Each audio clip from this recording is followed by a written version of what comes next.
yang sudah Tuhan kerjakan bagi kita di tahun yang lalu, Dia akan teruskan ya di tahun 2023.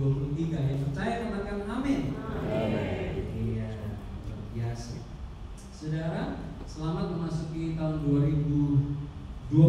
Perjuangan saudara selama 2022 secara pribadi, dalam pekerjaan, dalam keluarga, saya percaya saudara bisa atur semua, manage dalam kemurahan Tuhan dengan kekuatan yang Tuhan berikan. Terima kasih untuk semua pastors, leaders ya, yang sudah melayani Tuhan, para pelayan dan jemaat juga yang sudah memberi waktu, tenaga, segala yang saudara miliki untuk membangun rumah Tuhan. Amin saudara.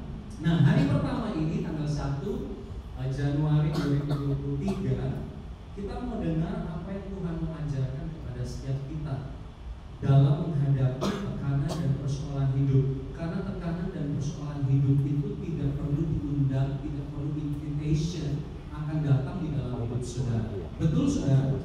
Tidak usah diaminkan juga, itu pasti akan datang. Ya saudara, oleh karena itu kita mesti siap, sedia. Banyak orang berkata 2023 akan menjadi tahun yang lebih buruk ya menurut manusia, menurut dunia ini. Tetapi kita mau pagi hari ini mau belajar apa kunci dari ketenangan yang kita bisa peroleh di tengah-tengah situasi yang mustahil sekalipun. Pastor Nelly beberapa bulan yang lalu, mungkin ya beberapa bulan yang lalu berkata, bagi orang, bagi dunia, mereka percaya bahwa dunia sedang ada dalam resesi. Tapi anak Tuhan selalu resepsi. Resepsi bukan selalu makan-makan, saudara, maksudnya. Ya, resepsi itu artinya sukacita, artinya percaya bahwa Tuhan memberi kepada kita jalan keluar. Ada amin, saudara? Amin. Mari sama-sama kita akan belajar dari seorang tokoh Alkitab ya, yang bernama Om Gideon. Gideon ya. Mari sama-sama. Gideon ini hakim-hakim pasal 6 ini sudah pernah dibacakan oleh Pastor Nino ya, tapi saya ingin ulangi sesuatu supaya kita masuk tahun 2023 dengan cara berpikir yang diperbarui. Mari sama-sama kita baca Hakim-hakim pasal 6 ayat 1 sampai 6, lalu ayat 11 sampai ayat 17. Tetapi orang Israel melakukan apa yang jahat di mata Tuhan. Sebab itu Tuhan menyerahkan mereka ke dalam tangan orang Midian 7 tahun lamanya. Dan selama itu orang Midian berkuasa atas Israel. Karena takutnya kepada orang Midian itu, maka orang Israel membuat tempat-tempat perlindungan di pegunungan, yakni gua-gua dan gubuk-gubuk. Setiap kali orang Israel selesai menabur, datanglah orang Midian, orang Amalek, dan orang-orang dari sebelah timur, lalu maju mendatangi mereka.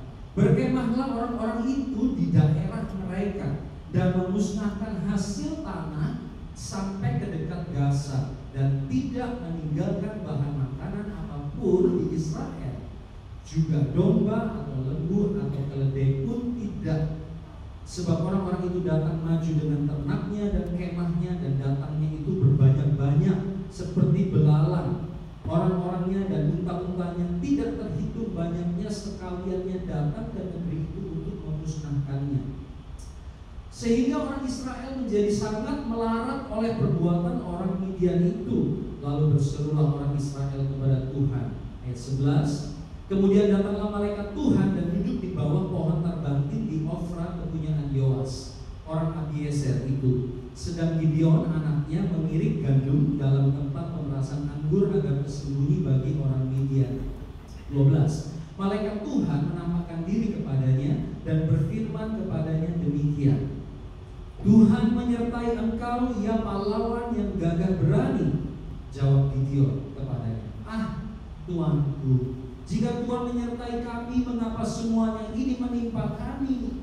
Di manakah segala perbuatan-perbuatannya yang ajaib yang diceritakan oleh nenek moyang kami kepada kami ketika mereka berkata, bukankah Tuhan telah menuntun kita keluar dari Mesir? Tetapi sekarang Tuhan membuang kami dan menyerahkan kami ke dalam cengkraman orang Midian. Lalu berpalinglah Tuhan kepadanya dan berfirman, pergilah dengan kekuatanmu ini dan selamatkanlah orang Israel dari cengkraman orang Midian. Bukankah aku aku mengutus engkau.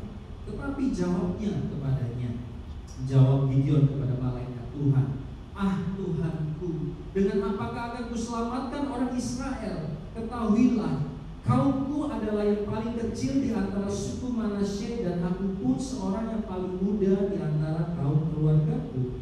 Berfirmanlah Tuhan kepadanya, tetapi akulah yang menyertai engkau, sebab itu engkau akan memukul kalah orang Midian itu sampai habis. Maka jawabnya kepadanya, jika sekiranya aku mendapat kasih karunia di matamu, maka berikanlah kepadaku tanda bahwa engkau sendirilah yang berfirman kepadaku. Amin. Bapak Ibu saudara sekalian, bangsa Israel sedang ada di dalam tekanan. Ya, saudara ngerti kan apa arti tekanan? Masalah, pergumulan, jalan buntu. Saudara pasti tahu. Ya, mereka sedang ada di dalam tekanan karena kesalahan mereka sendiri. Orang Israel itu orang yang keras kepala, orang yang suka berontak, dikasih aturan supaya aman dilanggar juga, hidup semaunya sendiri, sering membuat janji bertobat hanya untuk sesaat saja. Kalau hidup sudah enak, mereka kemudian selingkuh. Artinya apa? Mereka berbalik dari Tuhan dan mereka menyembah berhala-berhala, hidup semaunya. Itu orang Israel. Kalau hidup udah susah, baru teriak, Tuhan tolonglah kami, lalu bertobat. Dan itu berlangsung beratus-ratus tahun. Tuhan kirimkan banyak pemimpin, nabi, hakim, dan itu terjadi terus. Kira-kira hampir sama dengan manusia-manusia zaman sekarang. Betul saudara? Ya. Nah, suatu kali Allah membiarkan mereka untuk dikuasai oleh bangsa Midian, bukan cuma bangsa Midian, tetapi Amalek dan bangsa-bangsa dari timur. Ya, setiap kali bangsa Israel menabur, ya sebelum mereka bisa menikmati hasilnya, itu tiga bangsa itu sudah datang dan bukan merampas loh, menghancurkan tanah mereka, menghancurkan tanaman mereka, bahkan tidak ditinggalkan domba lembu, sehingga keadaan mereka menjadi sangat apa? Melarat, bukan cuma miskin, melarat dan ketakutan. Kemungkinan besar tahun 2023 kita bisa mengalami hal yang seperti ini. Mungkin tidak melarat, ya saudara, seperti yang mereka alami, tetapi tidak berdaya. Gak tahu mesti seperti apa Tuhan. Apa yang kami harus lakukan? Mungkin kita akan alami ketakutan, demi ketakutan saya tidak berbuat. Tetapi firman Tuhan pagi hari ini ingin mempersiapkan saudara dan saya, ya, supaya kita tahu apa yang harus kita lakukan. Masalah bukan hanya sekedar akan datang silih berganti. Kalau silih berganti itu kita masih bisa bernafas, ya. Satu datang, kemudian ada kemenangan, kita nafas dulu, kedua baru datang. Tapi kalau kita lihat dari keadaan Gideon itu bersamaan, orang Midian, orang Amalek, dan bangsa-bangsa dari timur. Pergumulan, masalah itu bisa terjadi karena dosa kita, dosa saudara. Seperti bangsa Israel, karena mereka berontak pada Tuhan, mau-maunya sendiri. Mereka keluar dari perlindungan Tuhan. Tapi ada juga pergumulan bukan karena dosa, karena salah pilih. Kita salah membuat pilihan sehingga kita dikuasai hawa nafsu. Betul saudara? Serakah, iri hati, marah, kecewa, itu kesalahan kita. Bukan Tuhan yang meninggalkan kita. Dengar baik-baik. Kalau sampai itu terjadi, bukan karena Tuhan yang meninggalkan kita, tetapi siapa yang meninggalkan Tuhan? Kita yang keluar dari pagar perlindungan Tuhan. Tetapi hari ini Bapak Ibu saudara sekalian, untuk sampai kepada suatu kemenangan, Tuhan izinkan kita mengalami proses atau ujian. Kalau saudara sedang mengalami suatu masalah hari-hari ini, kalau enak-enak tidak ada masalah, akan ada. Ya, saya tidak berdoa, tetapi pasti akan datang masalah besar atau kecil. Ya, tetapi Tuhan mau pakai semua itu untuk proses kita supaya kita siap masuk di dalam suatu perjalanan menuju kepada kemenangan. Amin. Tuhan izinkan masalah datang di dalam kehidupan kita karena Dia punya tujuan. Di akhir daripada masalah itu pasti ada kemenangan. Amin. Saya ulangi satu kali lagi. Di setiap pergumulan yang Tuhan izinkan terjadi di dalam kehidupan kita, pasti ada kemenangan. Apakah itu jalan keluar, apakah itu jawaban dari doa, atau saudara dan saya yang mendapat kekuatan untuk melaluinya. Amin, saudara. Ya, ada 3 ujian di dalam kisah Gideon. Tapi hari ini saya akan bahas satu dulu supaya saudara terlalu kenyang. Kalau kenyang ngantuk saudara lupa.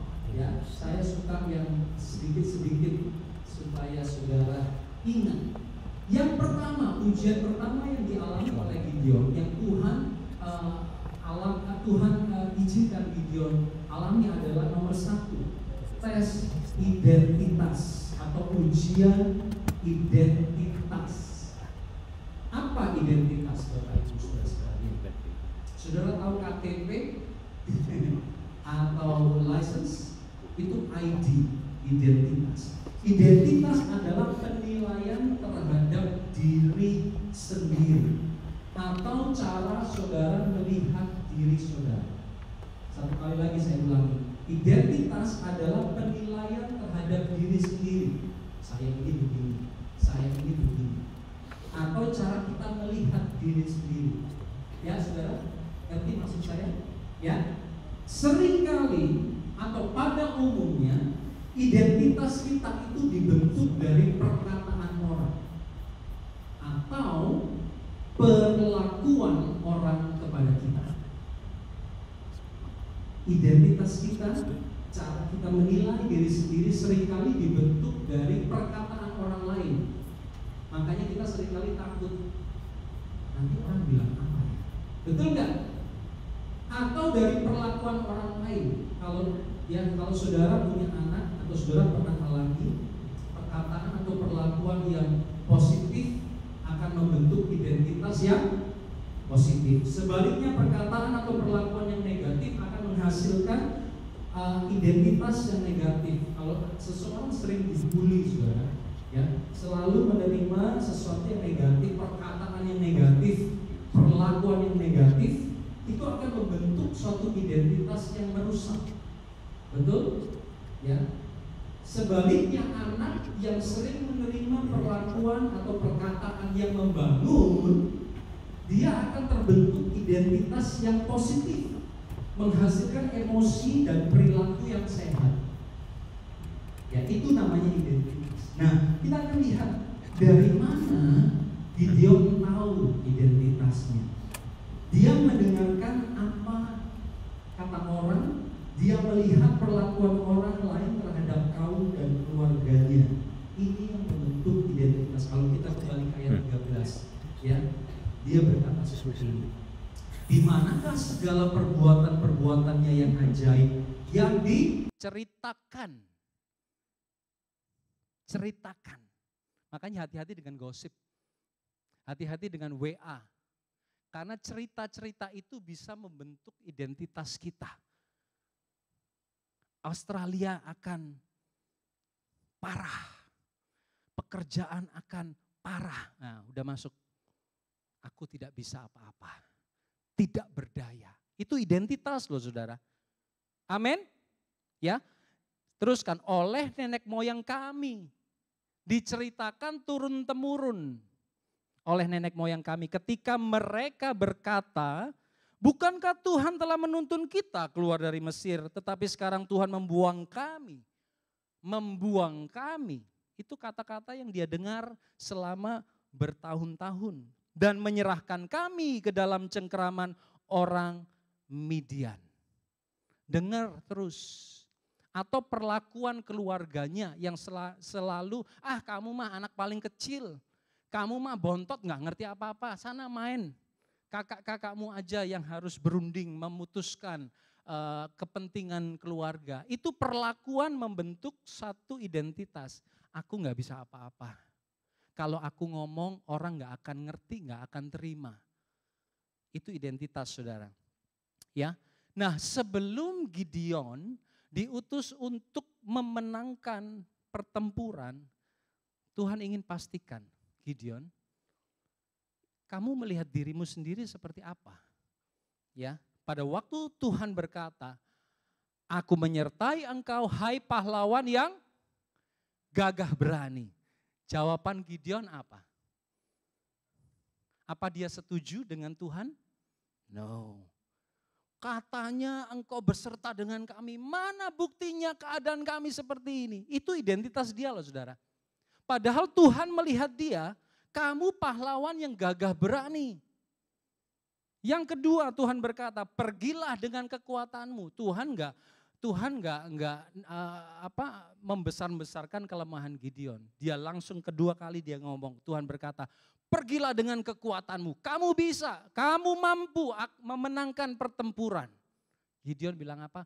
Kaumku mah kaum paling kecil. Dan aku pun adalah anak paling kecil dalam keluarga. Aku bisa apa?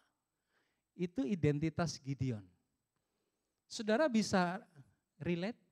Seringkali kan gitu. Kamu coba dong, kamu masukkan aplikasi pekerjaan supaya kamu dapat promosi. Nggak bisa. Aku mah nggak bisa bahasa Inggris. Bahasa Inggris, aku ngomong bahasa Inggris aja di rumah diketawain sama anak-anak, apalagi di kerjaan misalnya seperti itu saudara ya. Itu semua adalah identitas kita. Selama Gideon hanya berkutat, menerima dan bersetuju dengan keadaan dia, menerima dan bersetuju dengan kelemahan dia, dan ragu akan Tuhan. Makanya dia minta tanda berkali-kali, dia ragu akan kemampuan Tuhan, dia ragu akan penyertaan Tuhan di dalam hidupnya. Selama dia masih punya identitas seperti itu, kalau dia pergi perang, babak belur saudara. Dia melihat nanti beberapa minggu lagi kita akan masuk ke poin yang kedua. Dia akan melihat musuh yang beratus-ratus kali lipat saudara. Tuhan tahu. Peperangan saudara, pergumulan saudara, masalah saudara tidak bisa saudara hadapi dengan cara berpikir yang lama. Kemenangan hanya bisa terjadi tahun ini di dalam hidup saudara. Jawaban Tuhan atas hidupmu, atas doa-doamu hanya bisa terjadi kalau kita pakai cara berpikir yang daripada Tuhan. Selama Gideon punya identitas yang seperti ini, dia ragu akan Tuhan. Tuhan bilang A, dia bilangnya B. Tuhan bilang B, dia bilangnya C. Tuhan katakan kamu gagah berani, aku gak bisa apa-apa. Kamu kuat, aku gak mampu. Selama dia masih punya identitas seperti itu, dia tidak akan siap menerima kemenangan. Sekali lagi, selama kita tidak punya identitas yang benar di dalam Tuhan, saudara tidak akan pernah siap terima kemenangan. Pada waktu kemenangan mungkin saudara dapatkan, jawaban doa mungkin saudara dapatkan. Tetapi justru berkat itu bisa menjadi kutuk. Karena apa?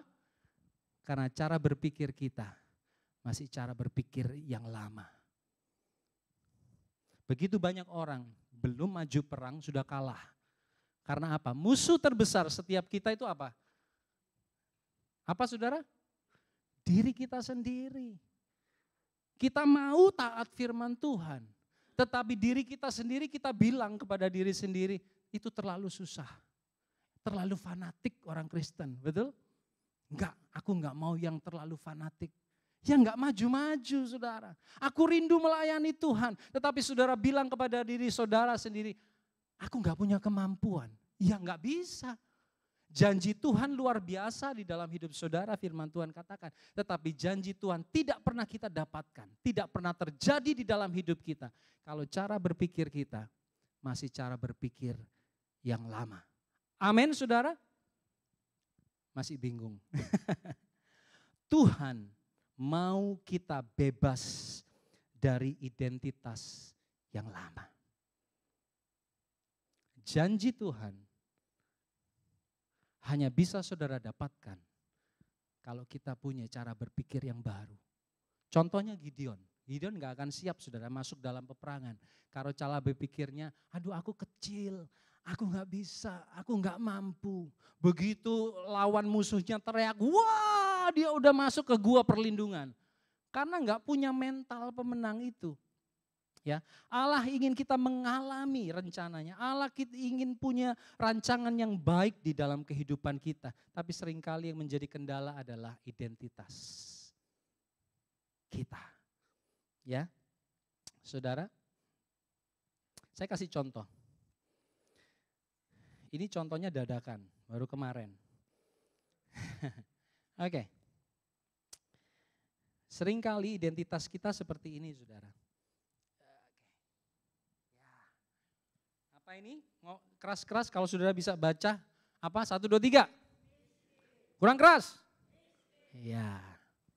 Saya mah miskin. Miskin itu enggak selalu karena enggak bisa makan, saudara. Enggak bisa apa-apa. Enggak punya, selalu kurang. Buat diri sendiri enggak bisa, apalagi buat orang lain. Miskin. Terus apa lagi? Seringkali kita percaya. Punya satu kepercayaan. Apa? Nggak bisa. Makanya nggak bisa maju. Dari dulu, sekarang, dan selama-lamanya tetap sama. Seperti, saya kan mau seperti Yesus. Dulu, sekarang, selama-lamanya. Terus, saudara besar, tumbuh dengan mental seperti ini. Ada mau buka bisnis gagal, kerjaan gagal, apapun aja gagal. Aduh, nggak bisa. Mentalnya seperti ini. Ya nggak bisa, saudara. Ini seperti Gideon. Ya, Bapak Ibu Saudara sekalian. Identitas kita dulu seperti ini.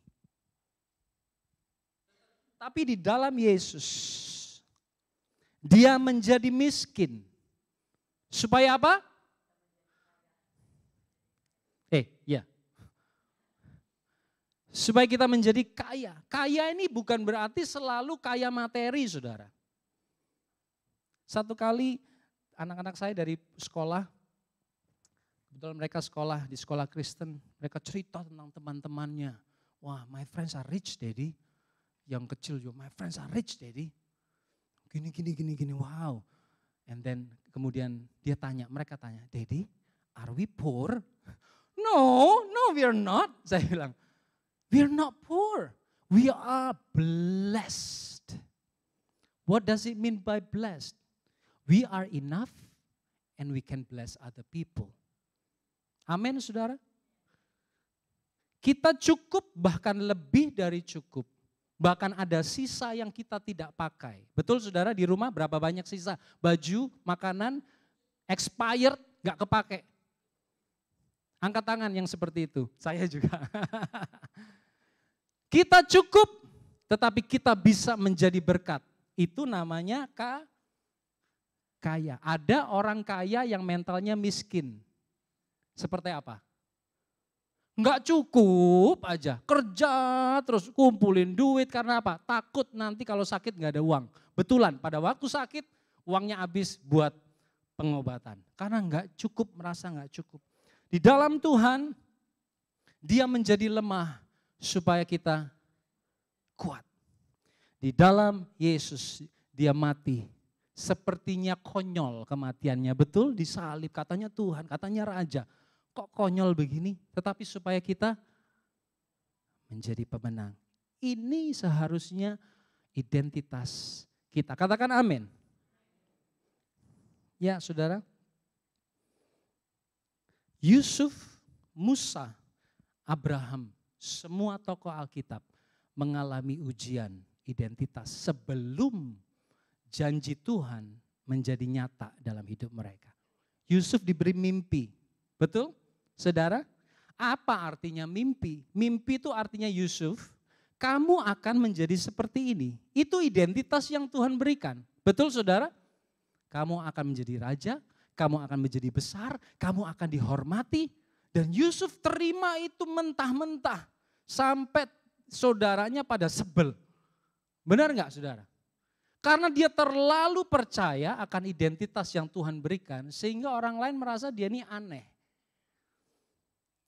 Tetapi dengan identitas yang dia tahu dari Tuhan, dia hadapi promosi demi promosi. Musa, pada waktu dia ketemu dengan Tuhan di bush yang terbakar, bush itu apa? Semak yang terbakar, ya. Tuhan kasih dia identitas, pergi kepada Firaun. Aku nggak bisa ngomong. 40 tahun aku cuman kambing domba. Aku ngomong sama raja, mana bisa. Tetapi Tuhan berkata sama persis seperti Tuhan berkata kepada Gideon, aku menyertai engkau. Begitu juga dengan Abraham. Kamu akan menjadi bangsa yang besar. Melalui keturunanmu, bangsa-bangsa akan diberkati. Abraham juga mikir, ini identitas yang baru nih gede banget ya. Susah banget ya. Anak satu aja gua kagak punya. Seperti bintang di laut, pasir bintang di laut. Bintang di, mana itu di atas? Di langit. Pasir di lautan. Saking besarnya tuh saudara sampai kebalik. Mustahil. Itu mindsetnya Abraham. Jangan ketawa saudara-saudara, dan saya juga punya mindset seperti itu. Betul? Mustahil Tuhan sembuhin. Hah? Bisa? Maria juga seperti itu, bukan Cik Maria. Marianya Yusuf. Malaikat datang, kamu akan mengandung. Hah? Aku belum bersuami, bagaimana mungkin? Malaikat berkata, bagi Tuhan tidak ada yang, sekali lagi, bagi Tuhan tidak ada yang, dia belum bersetubuh, tapi dia mengandung oleh Roh Kudus. Kenapa itu bisa terjadi? Karena dia siap menerima janji Allah. Mari kita lihat. Dia berkata seperti ini, Maria. Sesungguhnya aku ini adalah hamba Tuhan. Jadilah padaku menurut perkataanmu itu. Dia ready. Dia siap. Identitas Maria sudah bersetuju dengan identitas yang Tuhan berikan. Karena malaikat berkata, aku menyertai engkau. Sama kan saudara? Dengan Gideon juga Allah berkata, aku menyertai engkau. Sama dengan Musa, aku menyertai engkau. Sama dengan Yusuf, aku menyertai engkau. Siapakah orang-orang ini? Mereka orang-orang biasa. Seperti saudara dan saya. Yusuf itu anak paling kecil. Saya anak paling kecil. Seringkali saya merasa saya nggak mampu karena anak paling kecil. Waktu ditabiskan jadi hamba Tuhan, saya bilang sama Om Gideon, Om mana bisa Om, saya masih ada 2 anak kecil, gimana ngurus anak-anak, ngurus rumah, masih ngurus gereja. Saya nggak punya background orang tua gembala sidang, enggak Om. Kita bisa punya perasaan seperti itu, mental atau identitas seperti itu.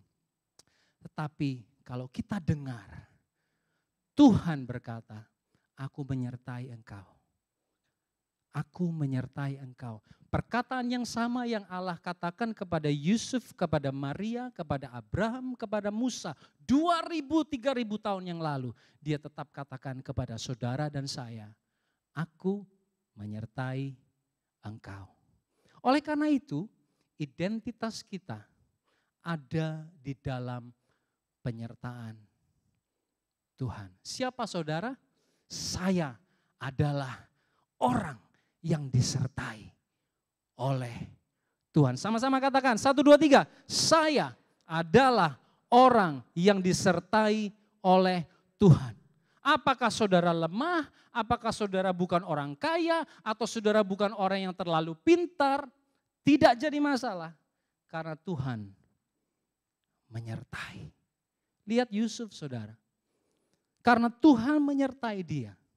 Dia melakukan hal yang luar biasa. Lihat Maria, seorang gadis yang sederhana. Karena Tuhan menyertai dia dan dia siap dengan identitas nilai diri yang dia percaya dari Tuhan, dia melahirkan seorang juru selamat. Kita lihat Musa, orang biasa, gembala kambing domba. Tapi dia bisa mengeluarkan orang Israel, 2 juta orang Israel keluar dalam perjalanan 40 tahun dia kuat. Karena apa? Karena dia tahu Tuhan menyertai aku. Oleh karena itu dia berkata dalam Keluaran 33 ayat 15 sampai ayat yang ke-16. Kita baca sama-sama, mungkin tidak ada di situ. Ya. Berkatalah Musa kepadanya, kepada Tuhan, jika engkau sendiri tidak membimbing kami, janganlah suruh kami berangkat dari sini. Keluaran 33 ayat 16. Dari manakah gerangan akan diketahui bahwa aku telah mendapat kasih karunia di hadapanmu, yakni aku dengan umatmu ini. Bukankah karena engkau berjalan bersama-sama dengan kami, sehingga kami, aku dan umatmu ini dibedakan dari segala bangsa yang ada di muka bumi. Musa sadar betul identitasnya, identitas mereka tergantung di dalam penyertaan Tuhan. Amin. Mungkin teman saudara, mungkin lingkungan saudara lebih hebat dari saudara. Mungkin anak-anak mereka lebih berhasil daripada saudara. Tidak masalah. Musa hanya kambing domba teman dia. Bukan orang besar, tetapi dia yakin betul Allah menyertai. Kalau saudara tahu, yakin betul Allah menyertai saudara. There is nothing you cannot do because God is with you. Amin saudara, identitasmu ada di dalam penyertaan Tuhan, bukan di dalam harta dunia, bukan di dalam kehebatan. Kalau kehebatan mah orang silih berganti akan kejar saudara. Kalau kekayaan orang ada yang lebih kaya dari saudara. Amin saudara. Tetapi penyertaan Tuhan itu akan membuka pintu-pintu berkat yang tidak diterima oleh orang yang tidak mengenal Tuhan. Kemurahan Tuhan, God's favor in your life yang tidak mereka miliki. Mereka tidak mengalami yang namanya berkat Tuhan menjadikan kaya. Dia tidak tambahin susah payah. Kalau orang tidak mengenal Tuhan, susah payah supaya jadi kaya. Betul saudara? Tetapi tidak ada karunia untuk menikmati. Kita punya. Karena Allah menyertai kita. Sama-sama kita katakan Allah menyertai kita. Haleluya. Mari sama-sama kita bangkit berdiri. Saya mau setiap saudara meresponi hal ini. Kita akan masuk lebih jauh di dalam tahun 2023. Siapkan identitasmu. Tuhan akan bawa saudara mengalami hal-hal yang baru. Favor upon favor in your life. Oleh karena itu mari kita siapkan, mari kita bersetuju dengan firman Tuhan. Kalau Tuhan katakan engkau mampu, yes Lord, aku hambamu, terjadilah sesuai dengan kehendakmu. Amin saudara. Tuhan akan percayakan kepada saudara hal-hal baru, baik dalam pekerjaan ataupun dalam pelayanan. Seringkali iblis akan berkata, mana bisa ada orang lain lebih hebat. Kamu mah udah senior, orang senior mah biasanya di belakang aja, ya biar yang muda-muda. Tapi Tuhan di masa tuamu pun, amin Tante Jasmine. Musa umur berapa itu saudara pada waktu dia diutus oleh Tuhan? 80. Baru dia masuk di dalam rencana yang Tuhan berikan. 80 tahun saudara. Gak ada batasan umur. Siapapun Tuhan bisa pakai. Tinggal kita punya cara penilaian yang baru. Aku ini hambamu. Jadilah padaku menurut perkataanmu. Engkau menyertai. Mari naikkan pujian ini sebagai suatu respon saudara. Haleluya. Ku yakin saat kau berfirman, ku menang saat kau bertindak. Hidupku hanya ditentukan oleh perkataanmu. Amin. Ku aman karena kau menjaga. Haleluya. Ku kuat. Ku kuat karena kau menopang hidupku. Hidupku hanya ditentukan oleh kuasa-Mu. Sama-sama satu suara katakan, bagi Tuhan. Bagi Tuhan tak ada yang mustahil. Bagi Tuhan tak ada yang tak mungkin. Mujizatnya disediakan bagiku. Ku diangkat dan dipulihkan. Bagi Tuhan, tak ada yang mustahil. Oh, bagi Tuhan, ya kami percaya mujizatnya disediakan bagiku. Ku diangkat dan dipulihkannya. Satu kali lagi dari atas kita mau katakan, kita tanggapi firman Tuhan. Ku yakin saat kau berfirman, ya Yesus, ku kuat saat kau bertindak. Hidupku hanya ditentukan oleh firman-Mu, perkataan-Mu. Ku aman karena kau menjaga, Yesus. Ku kuat karena kau menopang hidupku. Hanya ditentukan, yes, oleh kuasa. Mari saudara, para pemenang katakan, bagi Tuhan. Bagi Tuhan tak ada yang mustahil. Bagi Tuhan tak ada yang tak mungkin. Mujizatnya disediakan bagiku.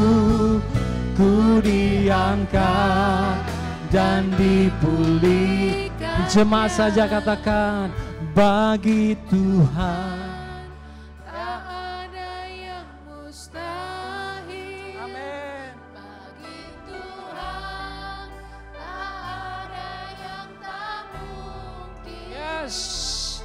Mujizatnya disediakan bagiku. ku diangkat. Oh, satu kali lagi. Naikkan suaramu katakan, bagi Tuhan tak ada yang mustahil. Bagi Tuhan tak ada yang tak mungkin. Mujizatnya disediakan bagiku. Ku diangkat dan dipulihkan. Ku diangkat, ku diangkat dan dipulihkannya. Ku diangkat, ku diangkat dan dipulihkannya. Haleluya. Kami percaya, kami mau bersetuju dengan firman-Mu. Kami tidak mau bersetuju dengan apa kata orang atau kata dunia ini. Di dalam Engkau ada penyertaan. Di dalam Engkau ada jalan keluar. Di dalam Engkau ada favor upon favor in our lives. Kami kaya di dalam Engkau, kami kuat di dalam Engkau, kami pemenang di dalam Yesus. Yang percaya sama-sama katakan amin. Terima kasih Bapa. Kami akan masuki tahun 2023 dengan mental pemenang. Kami tahu kami bisa melewati semuanya karena Engkau yang di dalam kami lebih besar dari yang di dalam dunia ini. Kami adalah orang-orang pemenang dan lebih dari pemenang karena Kristus ada di dalam setiap kami. Terima kasih Bapa, terpujilah namamu. Yang percaya satu kali lagi katakan amin. Amin. Tuhan Yesus memberkati, silakan duduk.